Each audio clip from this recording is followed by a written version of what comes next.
Morning students, आज आपको हम कंपेयर करेंगे एक स्टेट को या एक कंट्री को किस सब्जेक्ट के आधार पे कैसे कंपेयर करेंगे उसके बारे में आपको हम डिटेल बताएंगे आज। ठीक है, तो चलते हैं, हम कंपेयर करते हैं एक कंट्रीज़ को और एक दूसरे कंट्रीज़ पे कि वो कंट्री कितनी डेवलप कंट्री है या डेवलपिंग कंट्री है।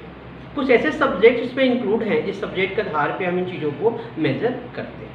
देखिए, सबसे पहले हम चलते हैं आपकी पर कैपिटा इनकम के। मैंने आपको पिछले वीडियो में बताया भी था पर कैपिटा इनकम क्या है, मैंने आपको डिफाइन भी किया था कि पर कैपिटा इनकम कैसे निकालते हैं। तो मैंने बताया था कि टोटल जो कंट्री की इनकम है यानी कंट्री पर यानी लोगों के द्वारा जो इनकम उस कंट्री के अंदर की जाती है वो बटे मैंने बाई करके आप उसको कर दोगे, बाई टोटल पॉपुलेशन को दे दोगे तो आपका जो पर कैपिटा इनकम निकल आएगी।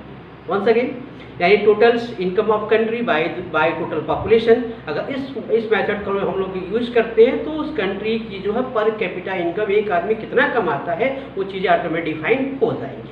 ये सबसे बड़ा आपका होता है मेथड। और इसके अंदर मैंने आपको बताया भी था कि 2017 के अनुसार 2017 के अकॉर्डिंग मैंने बताया था कि वर्ष 2017 के अकॉर्डिंग हम इन चीज़ों को डिफाइन भी किए हैं। मैंने आपको बताया भी था कि अगर किसी कोई कंट्री रीच कंट्री है इनकम के आधार पे पर कैपिटा इनकम के आधार पे, तो मैंने समझाया था उसको आपको पीसीआई यानी पर कैपिटा इनकम के हिसाब से बताया था कि अगर वो 12,500 या 12,005 हो, ये अगर ये पर कैपिटा यानी पर एनम आपका अगर है, पर एनम अगर आपका है, पर एनम आपका है तो वो क्या है, वो कंट्री रिच कंट्री। फिर ये भी बताया था मैंने कि जो सबसे अगर लो अगर होता है मान लीजिए तो मैंने रिच कंट्री को डिफाइन किया था। और अगर वो रिच के लिए है आपका रिच कंट्री के लिए था, अगर मैंने बताया था कि लो इनकम है पर कैपिटा जैसे कि मान लीजिए देखा जाए कि 1005 अगर यूएसए डॉलर यहाँ पर दोनों भी यूएसए डॉलर ही होगा, क्योंकि यूएसए डॉलर आप जानते हो कि जिस देश की कैपिटल मनी सबसे स्टैंडर्ड्स होती है और उसको जो उसी को हम लोग मानक मान के किसी को भी मेजर करना हो, तुम्हारे क्लास में भी किसी को मेजर करना होता है तो जिसका स्टैंडर्ड सबसे अच्छा होता है, जो पढ़ने में सबसे अच्छा रहता है, उसको हम मानक मानते हैं, उसके आधार पे हम लोग मेजर करते कि नहीं करते। तो सेम यही होता है यूएसए डॉलर का जो है, यूएसए जो डॉलर वैल्यू है वो आपकी 1 नंबर में है और उसी डॉलर को वैल्यू को हम डिफाइन मेजर करते हुए मानक मानते हुए है हम लोग क्या करते हैं, चीज़ों को डिफाइन करते हैं। तो 1000 पर कैपिटा इनकम जिस कंट्री की होगी, जिस देश के पर आदमी जो है 1005 यूएसए डॉलर कमाता होगा, वो क्या होगा, लो इनकम कंट्री में है। किसमें आएगा आपको, लो इनकम।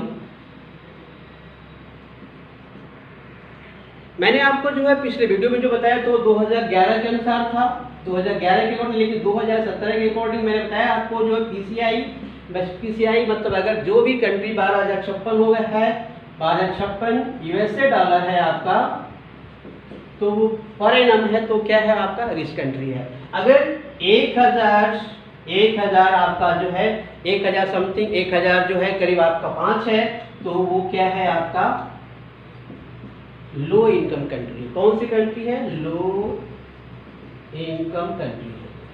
अगर इसके बीच में है यानी करीब 1800 समथिंग जो है 1840 समथिंग है तो क्या है वो आपका मिडिल कंट्री। यानी ये आपका जो है 2017 के अकॉर्डिंग जो है आपका ये ग्राफ है। 2017 के अकॉर्डिंग से अगर कोई भी कंट्री अगर आपका जो है 1840 पे है मतलब यूएसए डॉलर है तो ये आपका वो कंट्री क्या है, आपका जो है मिडिल है। और भारत कहाँ पे, भारत जो कहाँ पे है आपका, भारत कहाँ पे, भारत जो है आपका वो आपका मिडिल कंट्री है। ओके, तो भारत कहाँ पे है, भारत आपका मिडिल कंट्री में है। ये सब जो है आपका मैंने बताया था किसके आधार पे जो है किसी भी स्टेट को या किसी भी कंट्री को मेजर करने के लिए पर कैपिटा इनकम के हिसाब से।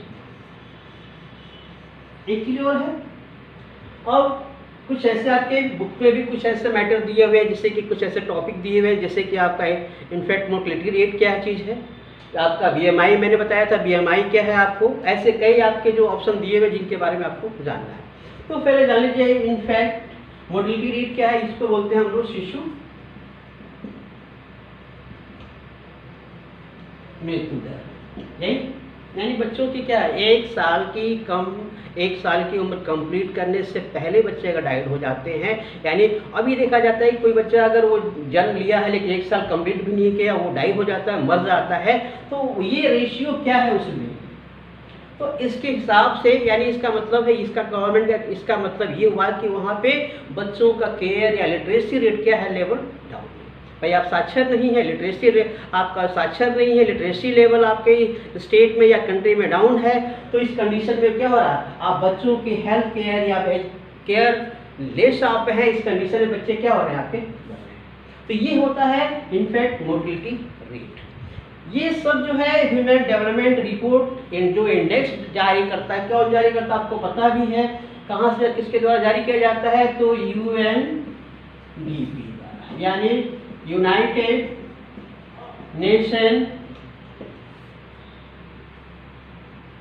नेशन आपका जो है प्रोग्राम, ये उसके द्वारा जारी होता है। एक चीज और है, अब आता है लिटरेसी रेट क्या है। लिटरेसी रेट क्या है, मान लीजिए आप देखते हो कि आप जानते हो कि जो पढ़ने वालों बच्चों की संख्या है, यानी अगर कोई भी बच्चा कोई भी 7 ईयर का से लेके एवं एज तक अगर किसी भी लैंग्वेज को समझ पा रहा है, लिख पा रहा है, अंडरस्टैंडिंग है इन चीज़ों के लिए, तो उसको लोग क्या बोलेंगे, लिटरेट है, अदरवाइज इलिटरेट है ना। तो इसी लिटरेसी लेवल को देखा जाता है किसी स्टेट लेवल पे या कंट्री लेवल पे। जैसे कि केरल क्या है, हमारे यहाँ लिटरेसी लेवल सबसे ज़्यादा हाई है, 95% है, बाकी बिहार का देखा जाए सबसे कम है। केरल का एजुकेशन ज़्यादा है तो वहाँ पे लोगों की साक्षरता दर भी बहुत ज़्यादा है, लेकिन वही बिहार की क्या है, लिटरेसी लेवल डाउन है। तो इस कंडीशन में उस देश का क्या है, उस देश होगा या स्टेट का क्या है, डेवलप नहीं हो पाएगा, क्योंकि मेन रोल्स किसका है, एजुकेशन का रोल है। अटेंडेंस रेशियो के अंदर अब ये देखा जाता है कि अगर कोई भी कंट्री है, कोई भी देश है या कोई स्टेट है, उसके अंदर बच्चे 14 से 15 साल के बच्चे का एक क्लास से दूसरी क्लास में अटेंडेंस कितनी है, कितनी है वो उपस्थितिकरण कितनी है, ये चीज़ें किस लिखी जाती है, अटेंडेंस रेशियो। और इसके बेस पे डिफाइन होता है कि वो स्टेट या वो कंट्री इन सारे सब्जेक्टों के बेस पे कहाँ आगे है और कहाँ पे पीछे। ओके, नेक्स्ट टॉपिक इज, मैंने आपको बताया था कि यूएनडीपी बताया था मैंने।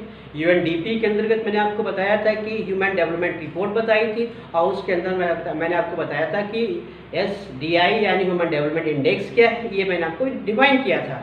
और इसमें ये भी बताया था कि सबसे बड़ी बात है कि कुछ ऐसे सब्जेक्ट इसमें होते हैं, किसमें होते हैं, तो आपके ह्यूमन डेवलपमेंट इंडेक्स में।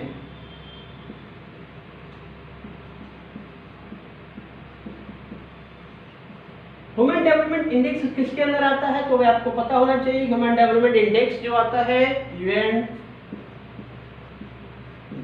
के अकॉर्डिंग ये रिपोर्ट्स बनाई जाती है, रिपोर्ट के बाद बनती है आपकी इंडेक्स एसडीआर, और इसके बाद बनती है आपकी, इसके अंदर जो आता है आप ये इसके अंदर रिपोर्ट के अंदर आता है आपका human development index. Human development index के अंदर क्या आप देखा जाता है भाई, इसके अंदर कई मैटर है आपका। अगर एक मैटर आता है तो दूसरा आता है जेंडर इंपावरमेंट आता है,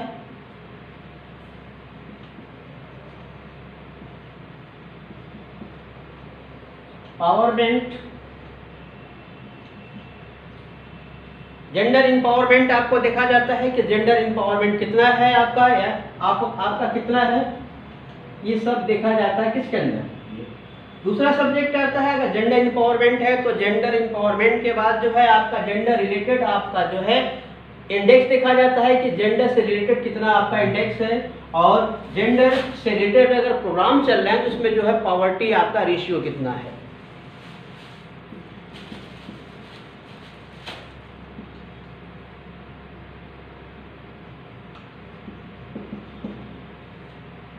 पॉवर्टी रेशियो क्या है, ये सारे सब्जेक्ट जो हैं आपको देखे जाते हैं किसमें, ये एसडीआर के अंदर, ह्यूमन डेवलपमेंट इंडेक्स के अंदर। ह्यूमन डेवलपमेंट इंडेक्स के अंदर कई सब्जेक्ट आते हैं, नहीं अभी आपको मैंने पढ़ाया कि इसके अंदर आता है लिटरेसी लेवल,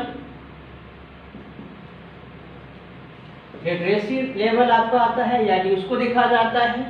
फिर आपको जो है इसी के अंदर आपको देखा जाता है एक और चीज, वो होता है लाइफ एक्सपेक्टेंसी रेट, यानी लोगों की जीने की कितनी क्षमता है, इसको भी देखा जाता है।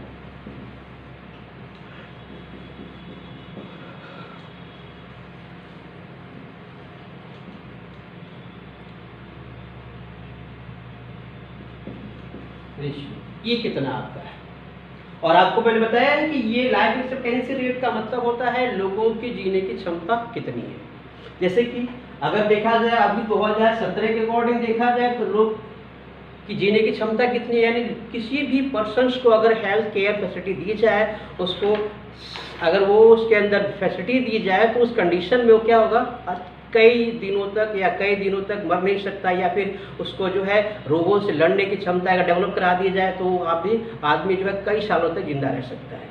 इस कंडीशंस में जैसे कि अभी देखा जाए भारत का 2017 के अकॉर्डिंग तो कितना है, 69.16 ईयर जो है आपका ईयर्स आपका जो है इस समय लाइफ एक्सपेक्टेंसी रेट है। यही अगर देखा जाए एक साल पहले तो ये आपका कितना था, तो 67.13 था, यानी 2016 में देखा जाए तो लाइफ एक्सपेक्टेंसी रेट कितना था हमारा, तो हम कह सकते हैं कि ये आपका जो है 68.13 समथिंग, यानी हेल्थ केयर की फैसिलिटीज़ की वजह से, जो हेल्थ केयर की जो फैसिलिटीज़ हम प्रोवाइड कर रहे हैं, गवर्नमेंट प्रोवाइड कर रही है, इसके अंदर से आपने देखा कि 1 सालों का अंतर समथिंग जो है यहाँ पे है। इसका मतलब health care is the most role playing in life. Okay, thanks for watching this video.